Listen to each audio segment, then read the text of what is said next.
आइए देखते हैं आज की जो अटलांटिक महासागर है, इस अटलांटिक महासागर में कौन-कौन सी जलधाराएँ उत्पन्न होती हैं। देखिए यहाँ पर ये आपका 0 डिग्री अक्षांश रेखा है जिसको इक्वेटर लाइन कहा जाता है। 0 डिग्री के ऊपर 10 डिग्री में और 10 डिग्री नीचे यानी उत्तरी अक्षांश 10 डिग्री, दक्षिणी अक्षांश 10 डिग्री के बीच आपका विषुवती प्रवाह आपका चलता है।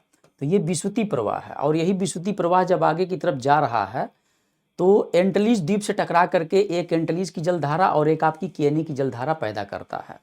यही केनी की जलधारा कैरेबियाई जलधारा के नाम से जानी जाती है और आगे चल करके मैक्सिको खाड़ी में फ्लोरिडा की जलधारा के नाम से जानी जाती है जो कि गर्म है।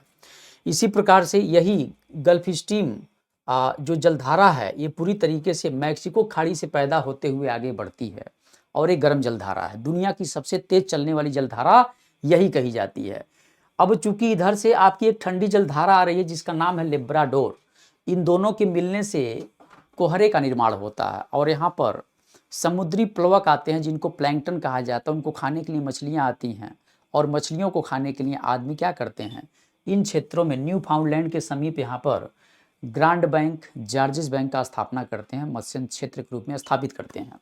अब यही गर्म जलधारा आगे की तरफ बढ़ता हुआ चला जाता है जो कि यह उत्तरी विषुवती प्रवाह के नाम से जाना जाता है। आगे चल करके समुद्री डेल्टा बनता है और यहाँ से एक रिमिंगर, एक नार्वे और एक रेनल की जलधारा पैदा होती जो कि तीनों गर्म जलधारा है। और यहाँ से देखिए एक जलधारा ये निकलते हुए आ रही है, इसको हम कनारी की जलधारा कहते हैं। तो ठंडी कौन सी है, कनारी जलधारा है। और पूर्वी ग्रीनलैंड देखिए, ग्रीनलैंड के पूर्वी तट से एक जलधारा आती है जिसको पूर्वी ग्रीनलैंड की जलधारा कहते हैं। और लेब्राडोर की जलधारा, यानी 3 प्रकार की जलधारा कैसी है, यह आपकी ठंडी जलधारा है। बात समझे। इसी प्रकार से देखिए दक्षिणी अटलांटिक महासागर में 10 डिग्री दक्षिणी अक्षांश पर दक्षिणी विषुवती प्रवाह चल रहा है। ब्राज़ील के तट से टकरा करके ब्राज़ील की जलधारा गर्म जलधारा बन रही है।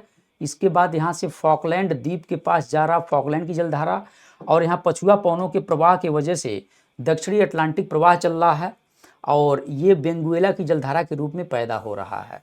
तो बेंगुएला ठंडी जलधारा है, ब्राज़ील आपकी गर्म जलधारा है और फॉकलैंड आपका क्या है, ठंडी जलधारा है। जय हिंद, जय भारत।